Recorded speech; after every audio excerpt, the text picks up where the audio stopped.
Monsieur le ministre, merci d'être avec nous. On va commencer par ce qui se passe en Tunisie. Il y a des troubles, il y a de la répression.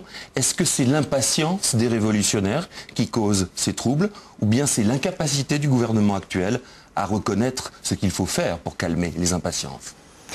Laissez-moi juste apporter une petite précision. Effectivement, je suis un diplomate de carrière, j'appartiens à une région défavorisée qui s'appelle le Kef, d'où mon nom Kefi. J'ai rejoint le ministère des Affaires étrangères en 1967 et j'ai gravi les échelons à la force du forceps. Je n'ai jamais été favorisé par personne et je ne suis pas un cacique du régime. J'ai servi mon pays en tant que diplomate et au moment où j'ai vu que je ne pouvais plus être utile, en 2005, j'ai décidé de claquer la porte et de partir à la retraite. Le nouveau gouvernement vous cherchez à la retraite. Après la révolution, le nouveau gouvernement cherchait quelqu'un un tant soit peu loin de tous ces micmacs-là de la politique. Je n'ai jamais fait de politique. Donc on m'a rappelé de ma retraite dorée avec mes petits-enfants et mes enfants et on m'a dit on a besoin de toi et j'ai répondu oui à l'appel. Donc je n'ai jamais essayé ni de passer entre les amis. J'aurais été très heureux de revenir avec mes enfants et mes petits-enfants, mais le devoir m'a appelé et la révolution et le peuple en lesquels je crois fortement m'ont donné cette opportunité pour pouvoir servir mon pays. Bien. Donc, ce qui se passe aujourd'hui, effectivement, Monsieur Rybinski, vous savez, les révolutions ne se font pas dans la dentelle. La démocratie ne se réalise pas en quelques semaines ou en quelques mois. Quand vous voyez l'histoire, regardez un peu en arrière, en 1789, la révolution a mangé tous ces hommes.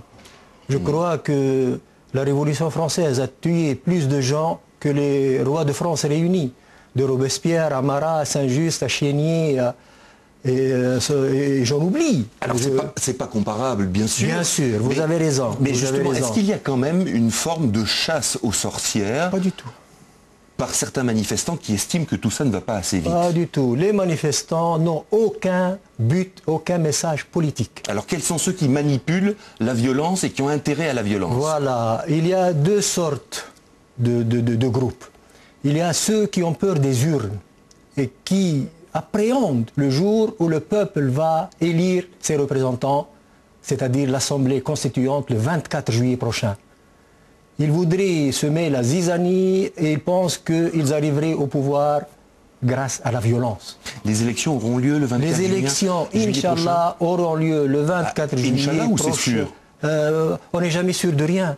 Je peux sortir d'ici, je ne sais pas si demain je serai encore vivant. On ne sait pas ce qui se passera demain. Il y a de grandes chances qu'elle se déroule comme prévu. Mais la volonté du gouvernement, la volonté du président de la République par intérim, la volonté du Premier ministre, et que ces élections aient lieu à la date proposée. Ça, c'est une volonté politique. Et je suis sûr que le peuple tunisien qui a réussi le miracle de la révolution du 14 janvier est capable de relever ce défi. Nonobstant les difficultés techniques ou logistiques auxquelles on aura à faire face et qui pourraient surgir d'ici là. Comment voyez-vous, on viendra après à la politique étrangère dont vous êtes en charge, mais comment voyez-vous la disparition massive et brutale de milliers d'emplois que connaissait la Tunisie, que possédait la Tunisie, par évidemment le marasme du tourisme? Est-ce qu'il y a là un plan précis qui est établi par le gouvernement intérimaire pour arrêter cette sorte de diffusion, enfin de massacre total des postes d'emploi? Vous savez, encore une fois, on est sorti d'une révolution. Je ne sais pas si on est sorti de cette révolution. Et dans toute révolution, il y a des problèmes qui surgissent, surtout avec les incendies de certaines entreprises, le saccage de certaines firmes, de certaines sociétés, etc. Et ça c'est venu s'ajouter au problème de chômage qu'on avait déjà. Plus les Tunisiens qui étaient en Libye. Les Tunisiens qui étaient en Libye, qui sont dans l'ordre de 35 à 40 000 et qui sont revenus aujourd'hui, alors qu'avant ils envoyaient leur salaire et aidaient leurs familles. Ils sont aujourd'hui eux-mêmes devenus chômeurs dans leur propre pays en Tunisie et le gouvernement est en train de les aider à surmonter cette épreuve. Il n'y a pas, justement, alors vous allez me dire c'est peut-être un fantasme occidental, mais quand on pense à ce désarroi social, on pense que cela va favoriser les islamistes, comme ça peut être le cas en Égypte. Est-ce que c'est le cas en Tunisie, ou bien, encore une fois, est-ce que ça relève du pur fantasme d'un Européen? Je ne sais pas, je ne pourrais pas mettre à la place d'un Européen et parler à sa place, mais en tant que Tunisien vivant en Tunisie, je ne peux pas parler au nom de l'Égypte non plus, je parlerai uniquement pour mon pays. Les islamistes ont été utilisés comme épouvantail pendant des années pour nous empêcher de nous émanciper et de devenir un pays démocratique, libre et qui croit en les valeurs universelles auxquelles les démocraties ont eu droit depuis plusieurs années, depuis plusieurs siècles. Est-ce qu'aujourd'hui, la situation sociale difficile, économique difficile, va favoriser l'émergence des islamistes? Je ne le pense pas. Parce que la société tunisienne, qui a tous les ingrédients pour réussir sa transition démocratique pacifique, y compris avec les islamistes.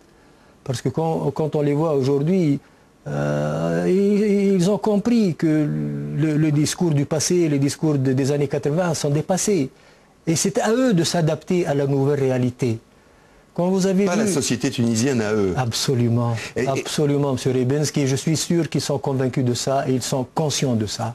Alors, dans votre tâche de chef de la diplomatie tunisienne par rapport à la France, comment faites-vous pour recoller les morceaux? Parce que votre prédécesseur avait eu des phrases assez élogieuses et dithyrambiques envers Madame Alliot-Marie, que l'on a ensuite accusé de connivence avec l'ancien régime. Ça fait beaucoup de boulot pour vous, tout ça, recoller les morceaux pour faire en sorte que la relation franco-tunisienne soit à nouveau saine. Écoutez, M. Rebensky, vous savez, il y a le structurel et le conjoncturel. Il y a l'important, mais il y a aussi l'essentiel. Et mon travail aujourd'hui n'est ni de recoller les morceaux, ni de pleurer sur les ruines. Mon job aujourd'hui est de rendre à la diplomatie tunisienne son lustre d'antan et de permettre aux jeunes diplomates tunisiens de pouvoir accéder à des postes.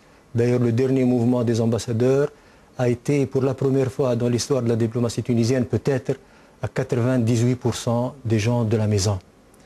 Des jeunes qui vont porter la voix de la Tunisie nouvelle, de la révolution tunisienne, et qui vont représenter leur pays dans les différentes capitales.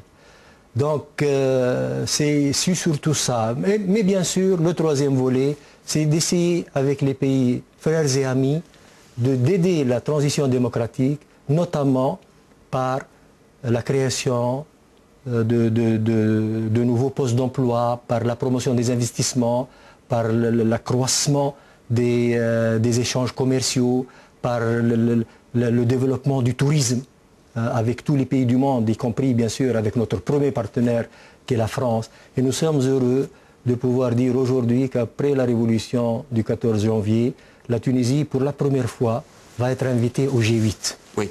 Et grâce au président Sarkozy qui a pris cette initiative de nous inviter, et grâce aux autres pays du G8, nous allons pouvoir franchir une nouvelle étape dans les relations de la Tunisie avec le monde occidental et avec les sociétés du monde entier d'une façon générale. Une toute dernière question à laquelle je vous demande de répondre rapidement parce qu'on a presque fini.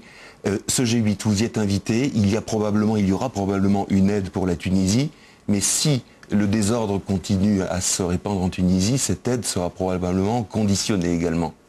C'est à nous, c'est au peuple tunisien de montrer qu'il est capable d'être et qu'il est à la hauteur de cette mission historique qui lui est dévolue, parce que la réussite de la démocratie en Tunisie, comme pour la révolution qui a ouvert la porte à d'autres révolutions, nous espérons que la réussite de la démocratie en Tunisie permettra à d'autres expériences de réussir également. Merci Monsieur le Ministre, merci Monsieur Moultekefi d'avoir été avec nous. Vous êtes sur France 24, vous le savez, en français, en anglais, en arabe. Aucune raison d'aller voir ailleurs. Merci infiniment et à bientôt.